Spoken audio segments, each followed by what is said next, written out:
В европейском искусстве образ богини любви и красоты Венеры Афродиты был знаковым на протяжении многих веков. Это был образ высшей, идеальной гармонии, а потому проецировался и на простых земных женщин. Если пролистать любую книгу по истории искусства, то мы увидим, что живопись, скульптура и графика только что и делали, что воспевали женскую красоту, отображали гармонию душевного мира и, наконец, прославляли идеалы материнства и женской добродетели.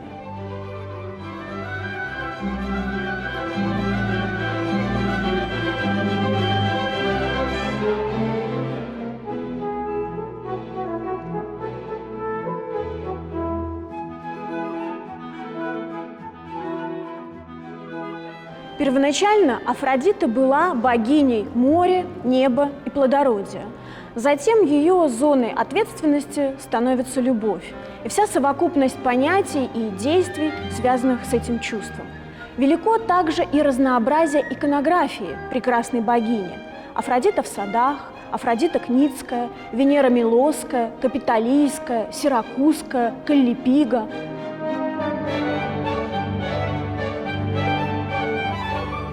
В XX веке появляется еще одна Венера – Венера Советская, что подразумевает формирование новой чувственной эстетики, происшедшей после революции, изменившей не только государственный строй, но и антропологический тип жительницы советского пространства.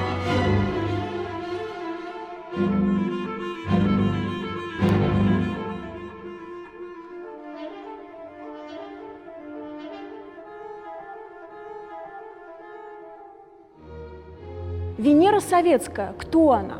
Муза, обольстительница, любящая жена, натурщица. Таким рисовался образ прекрасной половины человечества до XX века. Нет, XX век с его драматическими событиями и перипетиями вносит серьезные коррективы в облик и образ женщины. За Венерой Советской стоит устойчивое представление об определенном типаже, характере, облике и профессии представительницы прекрасного пола. С полотен советских художников на зрителя начинают смотреть героические летчицы, женщины-депутаты, комсомолки, ударницы, работницы. Шикарные освобожденные типажи советских женщин, которые наравне с мужчинами строили новую страну. Изящество уступает место привлекательной грубости, изысканность пропорций и нежность в изображении тела, жизнеутверждающей массивности, корпулентности. Одной из главных черт советских Венер становится мужественность. Именно это отличает красавиц XVIII и XIX века, буквально сотканных из шелка и перьев, бархата и духов, сияния бриллиантов и шелеста парчи, от женщин Самохвалова, от женщин Дейнеки и белорусских художников Савицкого и Данцига. Многообразные девушки с веслом прописались практически во всех советских парках культуры и отдыха. Изображения крепких, витальных работниц, уверенных энтузиасток стали своеобразными идолами и кумирами советского времени.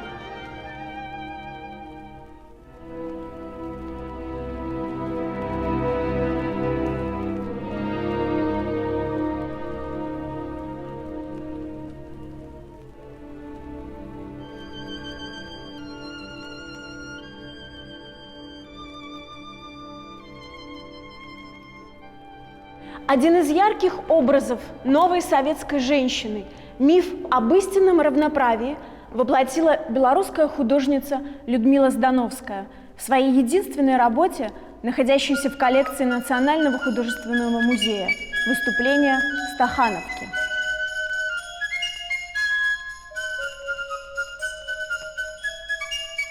Этот эмансипированный тип женщины-товарища, пропагандиста, комсомолки, оратора стал одним из самых распространенных с первых дней советской власти. В принципе, он и воплощал образ идеальной советской красавицы, столь далекий от канонов красоты классического искусства. В основе этого универсального типа телесно совершенная женщина, взрослая, сильная и красивая, которая выступает словно в мужской роли, ударницы тяжелого индустриального труда. а потому лишена излишнего изящества, утонченности, теплоты и мягкости традиционного женского образа. Здесь нет места эстетическому или эротическому переживанию. Наоборот, чтобы подчеркнуть нечеловеческие способности стахановцев, представительницей которой выступает наша героиня, художница наделяет ее поистине мужской статью, высекает словно из мрамора, добавляет ее образу и облику скульптурности. Гордая поднятая голова, устремленный в светлое будущее взгляд, уверенность и решительность буквально визуализируют знаменитые поэтические строки Николая Тихонова: «Гвозди бы делать из этих людей, в мире бы не было крепче гвоздей». Есть предположение, что моделью к выступлению стахановки стала сама художница. Однако ввиду весьма скупых сведений о ее творческом пути и о ее биографии, утверждать это однозначно вряд ли правильно. Скорее, перед нами такой классический пример характерного образа, когда индивидуальные черты растворялись в шаблонных, усредненных, становясь все более и более анонимными. Таким же представляется и стилистическое решение полотна, рожденного риторикой большого стиля соцреализма. Одним из главных элементов здесь является революционный красный цвет, который буквально выдвигает героиню, носителя главной идеи, на зрителя. Следует сказать, что красный цвет был и модным цветом повседневной одежды. Достаточно вспомнить многочисленные красные косынки, которые городские женщины носили, завязывая узлом сзади, а сельские – под подбородком.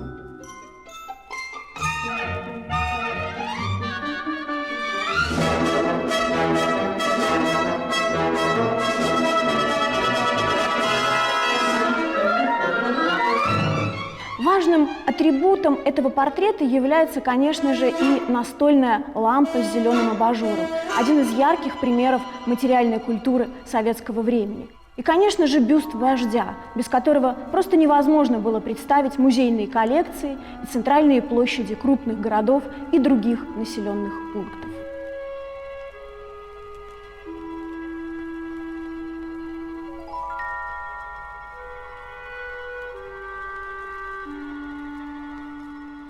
Таким образом, можно сказать, что складывается некая определенная схема, некий единый эстетический канон, единого колористического и композиционного решения.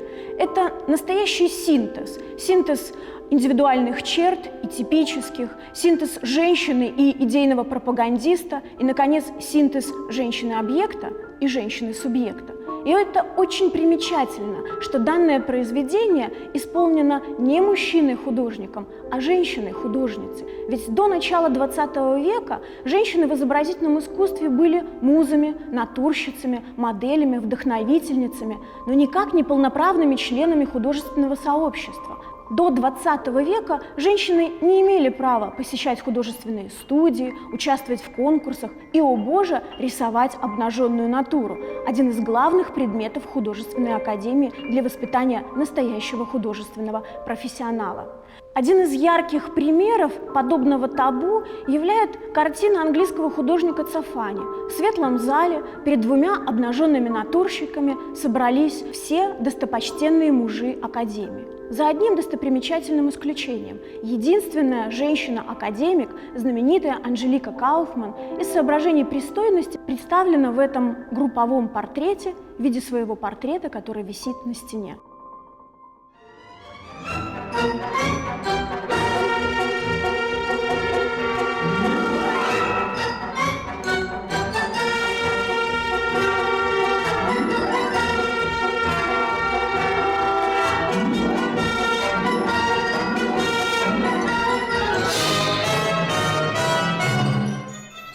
XX век дает женщинам свободу. И белорусское искусство первой половины XX века наравне с мужчинами создают такие женщины, как Евгения Магарил, Вера Ермолаева, Пальмира Мрачковская, Елена Кабищера-Якерсон и Людмила Здановская.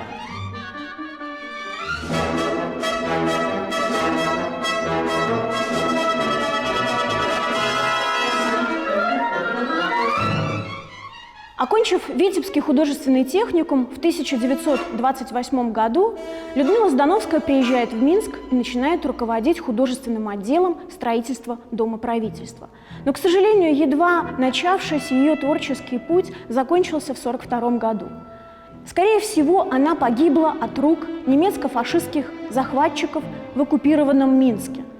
Вероятно, образ решительной, твердой и бескомпромиссной стахановки был не только творческой рефлексией, но и жизненной позицией Людмилы Здановской.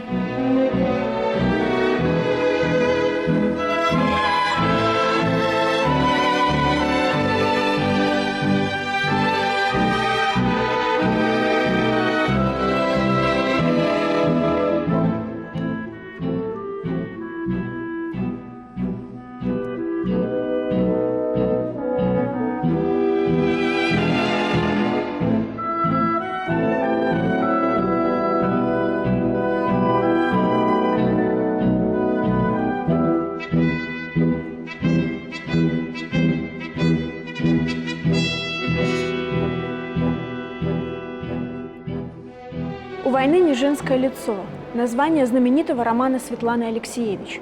И действительно, несмотря на то, что слово «война» женского рода, в любой культуре война – это прерогатива мужчин. Действительно, что делать женщине на войне в атмосфере психологических перегрузок, в атмосфере смерти? Ведь изначальная сущность войны – это уничтожение, это смерть, что противопоставлено женщине как символу жизни. Несмотря на это, многие женщины воевали. Многие женщины активно работали в тылу и восстанавливали свою страну в послевоенный период.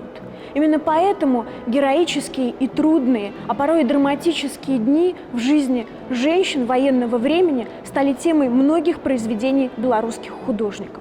Среди них прежде всего следует назвать имя Михаила Андреевича Савицкого, народного художника Беларуси.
В работе «Витебские ворота» воплощен образ Венеры военного периода.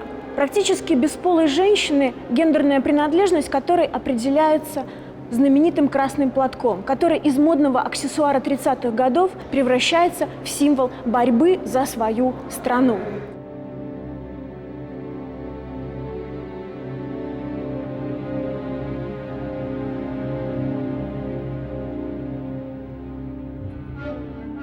В 50-е годы в изобразительном искусстве женские образы становятся более мягкими, более лирическими, обаятельными и теплыми.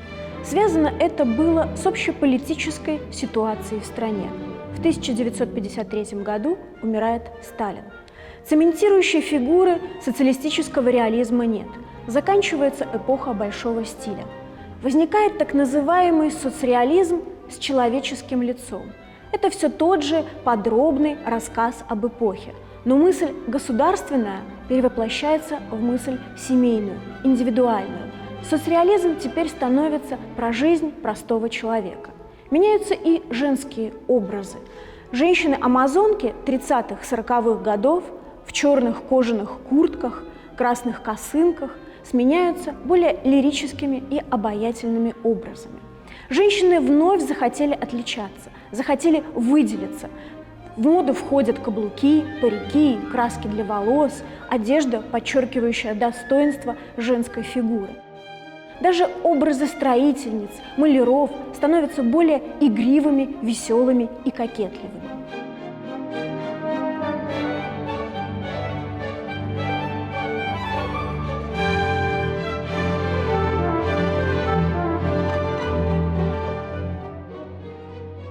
Одним из ярких образов представителя новой советской интеллигенции является полотно Михаила Лисовского «Учительница». Художника, очень рано ушедшего, в самом расцвете сил, в возрасте 39 лет, уже сложившимся мастером шаржа, но заявившим о себе как и талантливый портретист. Моделью для написания этого полотна послужила жена художника Генриетта Станиславовна Скаковская. Легкость в интерпретации образа героинь проявилась и в определенной пластической легкости, в стремлении художников к этюдности, к эскизности, к свежести уже законченного произведения. Точно так же и в этом полотне Михаил Лисовский очень пастозно изображает белое жабо, которое акцентирует внимание на лице, а яркие вспышки на изумрудно-зеленом шелке придают героине ощущение торжественности и праздничности. Художник помещает ее в контекст рабочего процесса, изображает ее в классе, на фоне доски. Гордо поднятая голова, устремленный вперед взгляд поверх голов учеников, несмотря на зрителей, создает ощущение молодого, взволнованного и вдохновленного педагога, столь характерного для этого времени.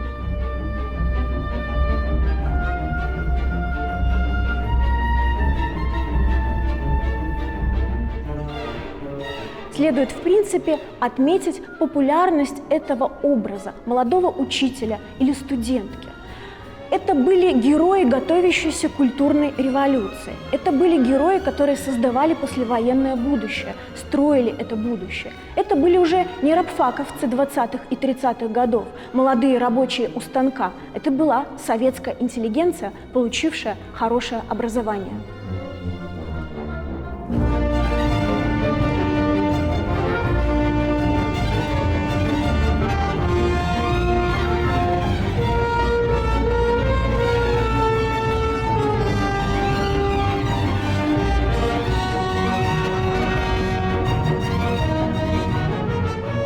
Среди женских образов популярным был также и образ представителя творческой интеллигенции – певиц, актрис, балерин, искусствоведов. Этот образ характерно трактовался с большей долей светскости и аристократичности. Здесь не было такой классовой пролетарской принадлежности в принципе. Благородство проявлялось не только в облике, но и в самом пластическом решении, в композиционном и колористическом решении полотен.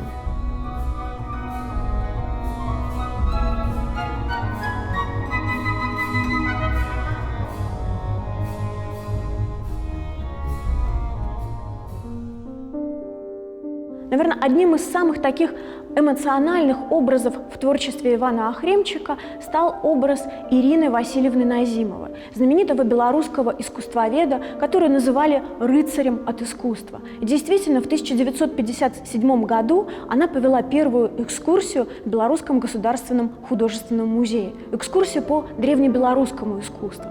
Это был вдохновленный оратор и лектор, который нес свою просветительскую функцию до середины 70-х годов.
Делегатка и трактористка, учительница и медсестра.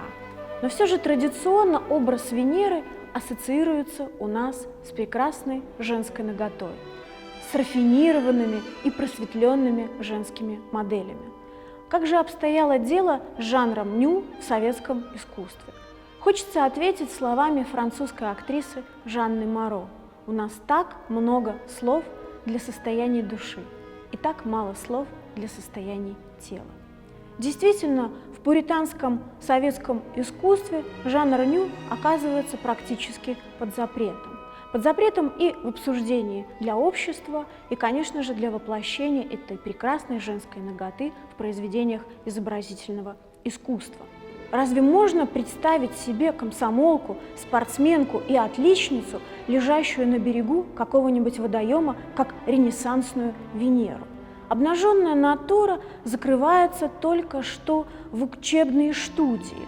То есть такой традиционный номер академического образования, как рисование обнаженной натуры, становится всего лишь этюдом, всего лишь учебной студией для демонстрации профессионализма художников в умении владения линией, композицией, объемой и светотенью. Такой же принцип был и во всех видах искусства. Застенчивая кинонагота в советских 60-х допускалась лишь как пикантный элемент, маркирующий тему буржуазного разложения. Для пуританского советского искусства едва ли не единственным мотивом, легальной возможностью отразить обнаженную натуру оказались темы бани или купания на реке. Для зрителя, отвыкшего видеть на выставках жанр ню, появившаяся в 1954 году в Москве картина Аркадия Пластова «Весна» прозвучала неожиданно смело и остро. Полотно с изображением под открытым зимним небом, с падающими хлопьями снега обнаженной молодой женщины отсылало память к образцам классических канонов красоты – Джорджоне, Тициана, Корреджо. Пожалуй, наиболее аттрактивной работой этой темы в белорусском советском искусстве можно назвать баню Федора Барановского, художника-фронтовика, который о своей войне молчал. Эта сложная многофигурная композиция видится не просто обыденной сценой банного ритуала, а воспринимается как гимн женской красоте, жизнелюбию и стойкости в тяжелых условиях военного времени. Полотно напоминает женские образы другого фронтовика Бориса Васильева в его повести «А зори здесь тихие». Монументальные, практически скульптурные фигуры банщиц художник воплощает с исключительной виртуозностью, композиционной сбалансированностью и особенной светоносностью. Не случайно обнаженные, изображенные на этом полотне, воспроизводят знаменитые античные статуи.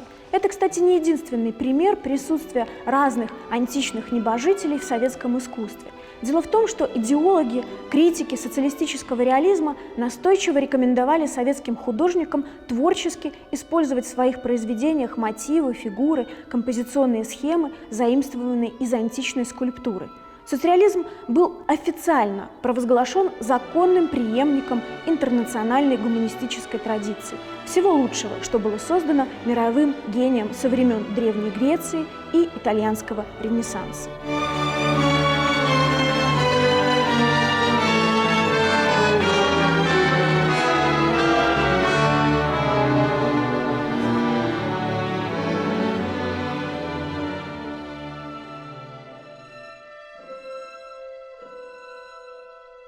Но все же приблизиться к прочтению женской телесности можно было в рамках темы спорта. Среди основных женских типов, собственно, советской эпохи, условно этот тип может обозначен как спортсменка. Тема спорта в живописи и скульптуре в этот период отчетливо выходит на первый план, обретая вполне аллегорическое звучание. Спорт как воплощение силы, здоровья и радости, символ физической, а значит, как в древней Элладе, и духовной гармонии нового человека. Человек сильный, красивый, с акцентированным движением торса, становится главным героем скульптурных и живописных произведений. То есть появляются так называемые спортсменки в полном смысле слова, и, возможно, комсомолки и красавицы.